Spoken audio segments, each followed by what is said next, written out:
जय मां भवानी, सीताराम आप सभी को। तो कैसे हैं आप सभी? आशा करते हैं आप सभी अच्छे होंगे, स्वस्थ होंगे और मस्त होंगे। माँ भगवती, माँ जगदम्बा, माँ भवानी, माँ भगवती, महाकाली की कृपा आप सभी के ऊपर बरस रही होगी और निरंतर बरस रही होगी। तो दोस्तों स्वागत है आपका हमारे YouTube चैनल महादेवी में। तो दोस्तों आज जो हम जानकारी लेके आए हैं, ये लेके आए हैं हम हमारे सब्सक्राइबर के लिए जिन्होंने हमें कमेंट में प्रश्न पूछे हैं और इन्होंने बहुत ही खूबसूरत प्रश्न हमसे पूछे हैं। ऊर्जाओं से संबंधित, शक्तियों से संबंधित इन्होंने हमसे प्रश्न पूछे हैं, तो इनका ही उत्तर देने के लिए हम ये वीडियो शूट कर रहे हैं। और इस वीडियो के माध्यम से हम इनको जो है इनके प्रश्न का उत्तर देंगे। तो यदि आप चैनल पे पहली बार आए हैं तो चैनल को सब्सक्राइब करना ना भूलें। वीडियो यदि पसंद आता है तो वीडियो को लाइक करना ना भूलें। दोस्तों के साथ में शेयर जरूर करें ताकि इस जानकारी का लाभ आपके दोस्त भी उठा सके। ठीक है, तो ये जो हमसे प्रश्न क्या है, ये प्रश्न क्या है, हमारे सब्सक्राइबर बिग ट्री ट्रेड ने ये पूछते हैं कि बहन मेरी कुंडली शक्ति ऊपर नीचे होने लगी थी, सर आगे पीछे साथ साथ हो रहा था करीब 15 मिनट तक, इसके बाद क्या करना होता है कृपया बताएं। तो देखिए, जब कुंडली उठती है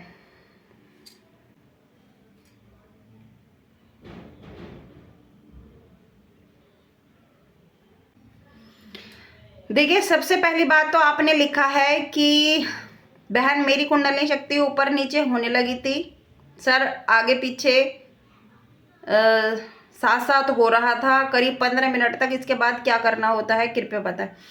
देखिए, सबसे पहली बात तो यह है कि जब कुंडली शक्ति उठती है तो वो धीरे धीरे नहीं उठती, वो एकदम से उठती है।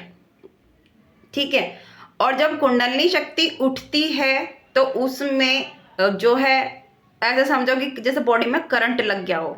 तो कुंडली शक्ति उठना कोई मजाक नहीं है, कोई हलवा नहीं है कि ये एकदम से उड़ जाएगी। और जिसकी कुंडली शक्ति उठती है उसको पता होता है कि उसके साथ में कुछ घटना हुई है, क्योंकि ये कुंडली शक्ति जब उठती है ये एक ऐसी घटना है जब आपके जो बॉडी के पूरे पार्ट्स हैं, नसें हैं, नाड़ियां हैं, वो पूरे तरीके से उनमें ऊर्जा का इतना प्रभाव हो जाता है कि लगता है कि इंसान या पागल हो जाएगा या फिर शरीर फट जाएगा।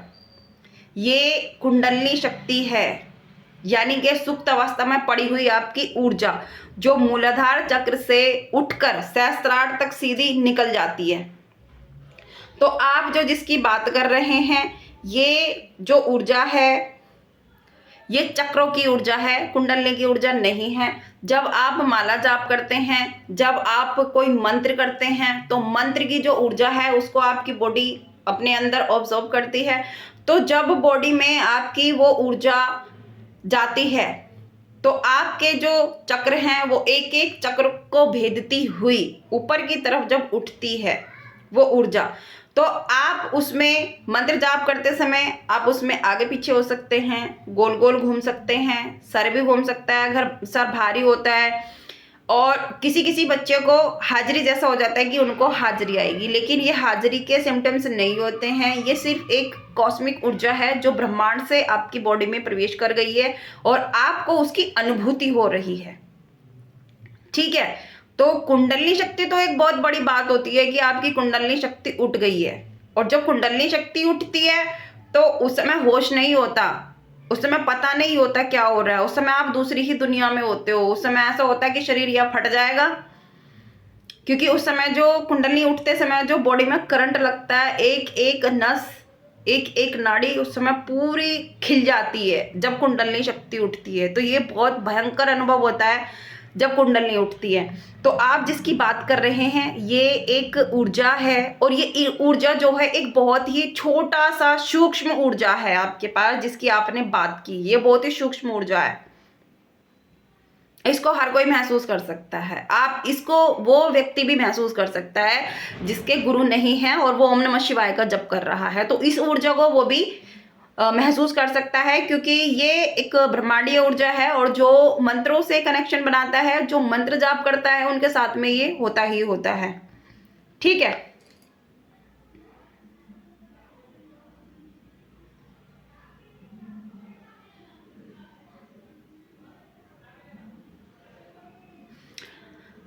तो ये रहा आपके इस प्रश्न का उत्तर।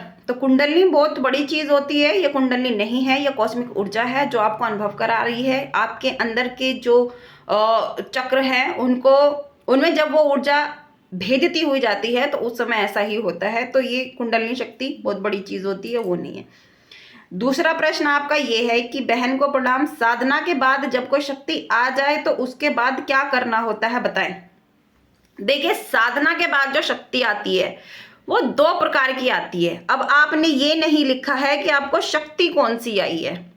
शक्ति यानी कि यदि आपको हाजिरी आई है, आप उसके बारे में पूछना चाह रहे हैं, या फिर आपको कोई सिद्धि मिली है, आप उसके बारे में पूछना चाह रहे हैं, तो यहाँ आपने क्लियर नहीं किया है। तो साधना के बाद ज़्यादातर आजकल जो सर घुमाने वाली शक्तियां हैं, यानी कि जो सवारियां हैं, वही आ रही हैं। क्योंकि आपने यहाँ लिखा नहीं है कि आपको कौन सी शक्ति मिली है, तो उसके बारे में हम आपको यहाँ नहीं बता सकते। हाँ, लेकिन मंत्र जाप करते करते आपको मंत्र की सिद्धि हो जाती है। तो मंत्र की सिद्धि जब आपको हो जाती है, आप जब मंत्र जाप करते हैं, उस मंत्र का हवन करते हैं, तर्पण मार्जन करते हैं, तो तब वो आपका मंत्र सिद्ध हो जाता है। फिर आप उस मंत्र से कार्य ले सकते हैं। लेकिन यदि आप यहाँ सवारी की बात कर रहे हैं कि साधना के बाद में आपको जो है सवारी की शक्ति आपको मिली, आपके पास में सवारी आई है, तो उस सवारी से आपको वचन करना होता है कि वो किस भोग पर चलेगी, कैसे चलेगी, कैसे कार्य बनाएगी, क्या करेगी, किस लिए आई है।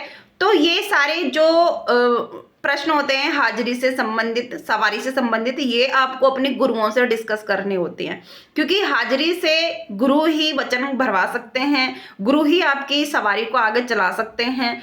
तो ये सवारी की बात होती है। अब आप हमें ये लिखें कि आपको कौन सी शक्ति प्राप्त हुई है, तो हम आपको बता पाएं। और दूसरा प्रश्न आप करते हैं, बहन मैं अध्यात्म में आगे बढ़ना चाहता हूं, क्या करूं, बताएं। देखिए, जब आपके इष्ट की कृपा आपके ऊपर होती है, आपको साधना जगत के अनुभव होने लगते हैं, आपको साधनाओं के अनुभव होने लगते हैं, आपके साथ में कोई भी किसी भी प्रकार की शक्ति जब कनेक्शन बनाती है, तो आपको, ये आपकी बात नहीं है, हर किसी के मन में ये आता है कि मैं इसमें आगे बढ़ूं। क्योंकि एक बार जो इसमें कूदता है वो डूबता ही चला जाता है। ये समुद्र इतना गहरा है कि आप इसका पार नहीं पा सकते। आप इसमें जितना गहराई में उतरेंगे, ये उतना और गहरा होता चला जाता है। तो आपने पूछा है कि आध्यात्म में आगे बढ़ने के लिए आपको क्या करना है। तो आध्यात्म में आगे बढ़ने के लिए आपको एक गुरु की आवश्यकता होती है, ठीक है। तो जब आपको आपके गुरु मिल जाएं, जब आप गुरु के सानिध्य में साधनाएं करते हैं, पूजा पाठ करते हैं, नियम कर्म करते हैं, तो तब आप आध्यात्म में आगे बढ़ सकते हैं, ठीक है। तो आशा करते हैं आपको आपके प्रश्नों के उत्तर मिल गए होंगे। और यदि आप भी हमसे कोई प्रश्न पूछना चाहते हैं, आप चाहते हैं कि हम आपके प्रश्न का उत्तर डिटेल में इस तरीके से वीडियो बना के दें, तो आप हमें कमेंट बॉक्स में अपना जो है प्रश्न पूछ सकते हैं। हम उसका रिप्लाई आपको ज़रूर करेंगे, आपके लिए ज़रूर उसका उत्तर लेके आएंगे।